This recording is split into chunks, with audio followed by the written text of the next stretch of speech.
અને પરિવારની શાંતિ હણાઈ જાય છે. ઘણી વાર સંતો પ્રસંગ કે છે પેલો મુંબઈના ગૌતમ દાસજીનો હવે કઢીનો પ્રસંગ હતો, બરાબર છે. હવે કઢી તો બધાના ઘરમાં બનતી જ હોય ને. કદાચ કાઠિયાવાડની અંદર આપણે બહુ પ્રણાલિકા નથી હોતી. ખીચડી ને દાળ ભાત બનાવવા હોય ત્યારે રોટલી શાક ના, રોટલી શાક ત્યારે ખીચડી ભાત ના હોય. આવું ઘણી બધી જગ્યાએ જોયું છે. પણ કદાચ આ મુંબઈની અંદર રિવાજ હશે કે રોજ કઢી બનાવે. સ્વાદિષ્ટ કઢી હતી. તો બંને પક્ષે તો પેલા કઢી વધારતો એને કેવું સાંજે રાખી મૂકજો, અને પેલા ભાઈ આવ્યા હશે અને કઢી નહોતી એટલે જમણ દાળ ને રોટલા બન્યા હશે તો પીરસ્યા કે કઢી લાવો તો કે તમે ચાલુ કરો, લાવું છું મેં.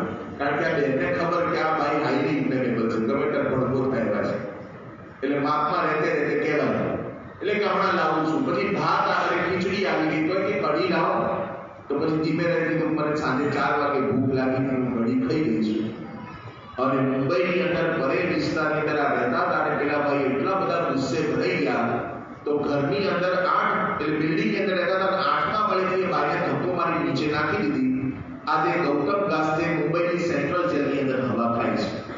સ્વાદનો સ્વભાવને લઈને કજિયા પ્રકાશ દુનિયા અંદર કેટલા થાય છે. લીંબડીમાં થોડા વર્ષો પહેલા એક મંદિરની અંદર 2 સંન્યાસી સાધુઓ રહેતા હતા અને પરિસ્થિતિ એવી બની કે ત્યાં આગળ મંદિરની અંદર રસોઈયા હડતાલ પર ઉતર્યા અને બન્યું એવું કે પેલા 2 જણાએ નક્કી કર્યું 15 દિવસ હું પૂજારી, 15 દિવસ તું ભંડારી.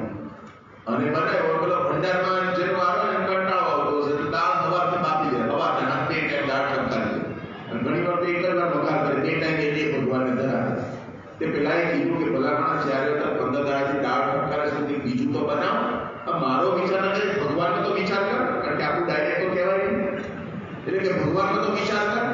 તો કે તારે જે હોય તો બકબક નહીં કરવાનું, મારા વાળા હું જે બનાવું તારે ચડાવી લેવાનું. તો કેમ થોડું ચાલતું હશે. પછી તો જૂના પોપડા ઉકળ્યા, જૂનું ભેગું થયું ને. અને ભગવાનનું કરું એક દિવસે અમાસને ભગવાનને ઢાલ ને તલવાર ધરાયેલા હતા અને પેલો ઉપર પૂજાની ઉપર ચડ્યો અને જૈન સીધી પેલી તલવાર લઈ આવ્યો અને પેલો આગળ જાય, પેલો પાછળ બોલ કે કઢી બને છે કે દાળ બને છે. હાથની અંદર તલવાર લઈને ભર લીમડીની બજારમાંથી દોડાદોડ કરતા નીકળ્યા. લોકોને ખબર પડી 2 બાબા પાકડ્યા. શેના માટે? દાળ ને કઢી માટે. સ્વભાવ છે ને એ જ્યારે વિષયનો યોગ થાય ત્યારે ખબર પડે છે, એમને ખબર પડતી નથી. એક દીકરો અને દીકરી બંને જણા એટલે 2 યુવક અને યુવતી બંને જણા 12મા ધોરણની અંદર ભેગા ભણતા હતા અને 2 વચ્ચે પ્રેમ માંગ્યો અને 2 જણાએ નક્કી કર્યું કે જીએંગે સાથ સાથે મરેંગે સાથ સાથ. નક્કી કર્યું કે આપણે 2 જણા લગ્ન કરવા. પહેલા ભણી લઈએ, નીટની એક્ઝામ આપી, સારા માર્ક્સ આવ્યા, MBBS માં એડમિશન લીધું. ભગવાન કરું પ્રેમ વાંચો તો 2 એક જ કોલેજમાં એડમિશન મળ્યું એટલે વધારે પ્રેમ પ્રફુલ્લિત થયો અને MBBS થયા, ડોક્ટર થયા. પછી ઘરમાં રજૂઆત કરી, ભાઈ હવે અમે બંને જણા 12મા ધોરણથી પ્રેમ કરીએ છીએ તો તમે લગ્નની પરવાનગી આપો. મા બાપ કે સોરી, બંને જણા ઇન્ટરવ્યુને આપી દા છો, લગ્ન નહીં થાય, ના પાડી દીધી. તેના મા બાપને એ લોકો એવું કીધું કે વાંધો નહીં, તમે રાજી થાવ ત્યારે આપણે ત્યાં સુધી અમે રાહ જોઈશું. અને આશ્ચર્ય, માસ્ટર ડિગ્રી કરી બંને જણા પ્રેક્ટિસ કરવા માંડ્યા. 38 વર્ષની ઉંમર થઈ અને મા બાપના હાથ હેઠા પડ્યા, તમારા બંનેનો પ્રેમ સાચો છે, હવે લગ્ન કરો. 2 જણા કુંવારા હતા, કેટલો પ્રેમ સાચો હશે. અને ધામધૂમથી લગ્ન કર્યા, કરોડો રૂપિયા ખર્ચ્યા અને સારામાં સારી ડીશ રાખી, બેડ વાજા લાયા, સારામાં સારી ડેકોરેશન બધું કર્યું અને લગ્ન કર્યા અને 6 મહિના પસાર થયા. 6 મહિના છૂટાછેડા થઈ ગયા. કારણ તો 2 જણા ડોક્ટર હતા, 2ની પ્રેક્ટિસ સારી ચાલતી હતી, એમાં પત્નીની વધારે પ્રેક્ટિસ ચાલતી હતી, પતિની પ્રેક્ટિસ ઓછી ચાલતી હતી અને ધીમે ધીમે કરતા કરતા ઈર્ષાનો ભડકો ફૂટ્યો. કારણ કે બહેનનું ઘરની અંદર માન વધવા માંડ્યું અને આમનું માન ઘટવા માંડ્યું એટલે એની ઈર્ષા થઈ કે આ મારા પછી આવી છે તો એનું આટલું બધું માન સન્માન અને ઈર્ષા લઈને પછી આ પ્રકાશ બોલવાનું થયું. પરિસ્થિતિ એવી બની કે 2 જણે નક્કી કર્યું ભલે આટલા વર્ષોથી પ્રેમ હોય પણ હવે ભેગું રહેવાયું લાગતું નથી. તો આટલા 18 વર્ષની ઉંમરથી 38 વર્ષની ઉંમર સુધી પ્રેમ માંગ્યો હશે તે નાઇટ કોલિંગમાં વાતો નહીં કરી હોય, રાતોની રાતો તે બગીચામાં જઈને ગીતો નહીં ગાયા હોય, તારી આંખોમાં દરિયો દેખાય ત્યારે ડૂબકા માર જા.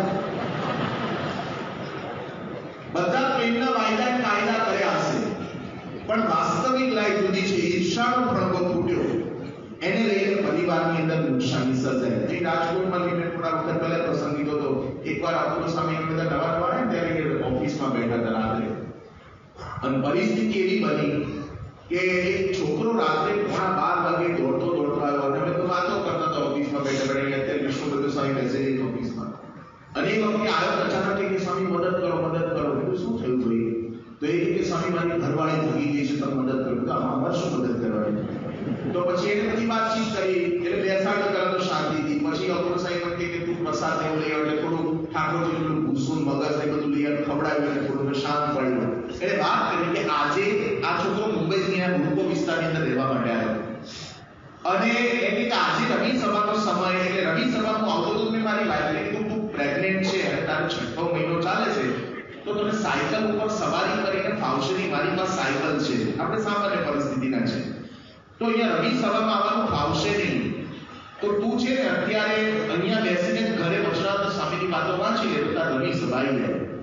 વેના વાઈફ નવા સત્સંગી થયા એટલે મૂળ ભાભી જેવા એટલે તું ના મારા આવું છે તમે લઈ જાઓ. તાણે હું તને સાયકલ પર આવશે કે હું આવીશ.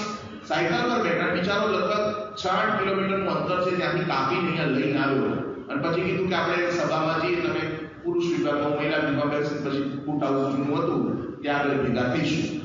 અને ભેગા થવા માટેની તૈયારી બતાવી અને સભા પૂરી થઈ અને આ યુવક પ્રસાદ લઈ પછી નીચે ઉતર્યો હશે. હવે ત્યાં આગળ ઉભો તો બહેનો બધા ગ્રુપ આખા આવતા હતા ઉપરથી ટોળા. હવે એની વાઈફ આવેલી એટલે આ જોયા કરે ક્યાં ગઈ આ કેમ દેખાઈ નહીં. હવે એ વખતે એની પાસે મોબાઈલ હતો તો મોબાઈલ કરી શકે વાત, પણ મોબાઈલ નહીં અને બધા બહેનો આવતા હતા એમાં એના વાઈફે જેવા કપડા પહેર્યા હતા એવા કપડામાં કોઈ બેન દુખી આવતા તેની આમ ધારી જોતો હતો. એને અનુમાન નતું કાપડા છે બીજા બોલ્યા છે અને ભગવાનનું કરે એની વાઈફ તો ખૂણા ઊભી અડધો કલાક પહેલાની વાત કરતી હતી કોની હમ વધારે જોડે છે. કાંચીથી કામાક્ષી મંદિરના દર્શન કરીને સંઘ પોંડિચેરી તરફ વળેલો. પોંડિચેરી જતા રસ્તામાં તારીખ 23 ડિસેમ્બરની સવારે વિલ્લુપુરમ સ્ટેશનના પ્લેટફોર્મ પર સ્વામીશ્રી પ્રાતઃ પૂજા કરી. પ્લેટફોર્મ પર થતી સ્વામીશ્રીની પ્રાતઃ પૂજા મુસાફરો, રેલવે કર્મચારીઓ, ફેરિયાઓ વગેરેમાં આકર્ષણનો વિષય બની રહી હતી. જિંદગીમાં ક્યારે આવું દ્રશ્ય તેઓ નિહાળવા મળ્યું નહોતું. તેથી સૌ કુતૂહલવશ આ જોઈ રહ્યા. તે દ્વારા તેઓ માટે સ્વામીશ્રી આંખના અતિથિ જ બનતા જ તેઓની મોક્ષ માર્ગની મજલ શરૂ થઈ હતી. હજારો જીવોને આમ સત્સંગાભિમુખ કરવા માટે જ સ્વામીશ્રી આવા પ્રસંગો યોજતા. તે વિના સબ તીર્થ હરિચરણને સમજે કોટી ગયા અરુ કાશીની સમજણ ધરાવતા તેઓને તીર્થયાત્રાનું શું પ્રયોજન હોય. સવારે 10 વાગ્યે ટ્રેન પોંડિચેરી પહોંચી. અહીં યાત્રિકો સૌ દર્શને નીકળ્યા અને સ્વામીશ્રીએ સ્ટેશનના પ્રતીક્ષાલયમાં પત્ર લેખન આરંભ્યું. થોડી વાર પત્ર વ્યવહારની સેવા કર્યા બાદ અરવિંદ આશ્રમના કાર્યકરોએ તેઓને મોટરમાં બેસાડીને આશ્રમની વિવિધ પ્રવૃત્તિઓ બતાવી હતી. ત્યારબાદ સ્વામીશ્રી સ્ટેશન પર પધાર્યા અને ત્યાં જ ઠાકોરજી જમાડ્યા. પ્લેટફોર્મ પર બિરાજીને ભોજન અંગીકાર કરતા તેઓના દર્શન પણ સૌ માટે અચરજકારી બની રહેતા. તેઓનું જાહેર જીવન આવા પ્રસંગે વિશેષ સમજાતું. સૌની સાથે સૌની જેમ સૌ માટે તેઓ જીવી જતા. સૌથી ન્યારા હતા તો પણ. ભારતની ભૂમિ એક સાંસ્કૃતિક ખજાનો છે. આ ખજાનાની ટોચે હિમાલય છે અને તળિયે કન્યાકુમારી તથા રામેશ્વર છે. વચ્ચે ખાપતા ખૂટે નહીં એટલી સમૃદ્ધિ વેરાઈ પડેલી છે. આ સમૃદ્ધિના રત્નોને વીણતી યાત્રા હવે તળિયા તરફ સરકી રહેલી. સૌ પોંડિચેરીથી મદુરાઈ જવા નીકળ્યા. આ રસ્તામાં 24 ડિસેમ્બરની સવારે કલ્પત્તી છત્રમ સ્ટેશન આવ્યું. અહીં પ્લેટફોર્મ પર સ્વામીશ્રીએ પ્રાતઃ પૂજા કરી. સ્ટેશન નાનું અને આસપાસ પણ નાના ડુંગરાઓ, તેથી વાતાવરણ હરિયાળું અને રણિયામણું લાગતું હતું. તેમાં દર્શનનો સવિશેષ આનંદ સૌએ માણ્યો. અહીંથી યાત્રા આગળ વધી અને બપોરે 12 વાગ્યે સ્વામીશ્રી મદુરાઈ પધાર્યા. પરંતુ દર્શન બંધ થઈ ગયા હોવાથી પશ્ચિમ ગોપુરમ પાસે થોડી વાર બિરાજ્યા. ત્યારબાદ દર્શન ખુલે ત્યારે સુધીના સમયમાં નજીકમાં આવેલ સુંદર રાજના દર્શન કરવા નીકળ્યા. અહીં પ્રણાલિકા મુજબ ઉત્તરીય વસ્ત્ર ધારણ કર્યા વિના દર્શને જવાનું હતું. સ્વામીશ્રી પણ એ રીતને અનુસર્યા. તેઓ ગાતરિયું કેળે બાંધી ચાલવા લાગ્યા. તેથી સૌને અતિરે શોભે છે છાતી રૂપડતી ચાલ જગતથી ન્યારીના દર્શન અનાયાસે થઈ ગયા. સ્વામીશ્રીની આ મનોહર મૂર્તિમાં સૌના નેણા લોભાઈ ગયા. સાંજે પુનઃ મદુરાઈ આવીને સ્વામીશ્રીએ પ્રથમ સુવર્ણ કમળ કુંડનું જળ મસ્તકે ચડાવ્યું. ત્યારબાદ મીનાક્ષી મંદિરના દર્શને પધાર્યા.